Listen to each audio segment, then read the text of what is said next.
નમસ્કાર સર. નમસ્કાર. જય શ્રી કૃષ્ણ. જય શ્રી કૃષ્ણ. તમે ક્યાંથી આવ્યા છો? અમે નાસિક થી આવ્યા છે મારા ભાણેજ માટે લગ્ન માટે રિશ્તો જોવા માટે આવ્યા છે. ઓકે.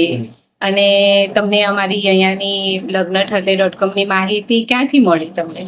લગ્ન થયેલી માહિતી અમારા એક ફ્રેન્ડ છે એમની પાસેથી મળી અને અહીંયા આવી તમે એકદમ સરસ રીતે બધું સજેશન કર્યું, બહુ સારું લાગ્યું અને ફી પણ કઈ તમારી વધારે નથી. ઓકે. એટલે એકદમ બધાની પરોડે, સાધારણ માણસની પરોડે એવી ફી છે અને સારું તમે સહકાર્ય કરો છો. એની માટે તમારો ધન્યવાદ કરું છું. Thank you sir, thank you so much. અમારું જેટલું 100% હશે એટલું અમે તમારી માટે 100% ટ્રાય તમે કરીશું. સમાજ માટે સારું કામ કરી રહેશો. હા, થેન્ક યુ સર. અમારું આ જ કામ છે સર. જોડી સારી મળી જાય એટલો જ અમારો આશીર્વાદ છે. તમારો આશીર્વાદ અમને મળવો જોઈએ. એ તો હંમેશા જ રહેશે. તમે સારું કામ કરો છો તો રહેવાનું જ છે. હા, અને બાકી તમને કઈ અમારી સંસ્થા બદલ બીજું કઈ? સંસ્થા કામ એકદમ સારું છે તમારા સંસ્થાનું, એટલે સારું કામ કરી રહ્યા છો તમે.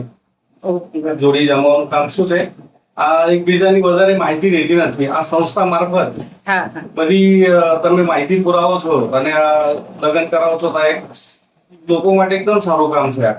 Okay okay, thank you so much. અમે જેટલું સર્વિસ આપીશું એટલું અમે 100% કોશિશ કરીશું. જય શ્રી કૃષ્ણ. જય શ્રી કૃષ્ણ. Thank you.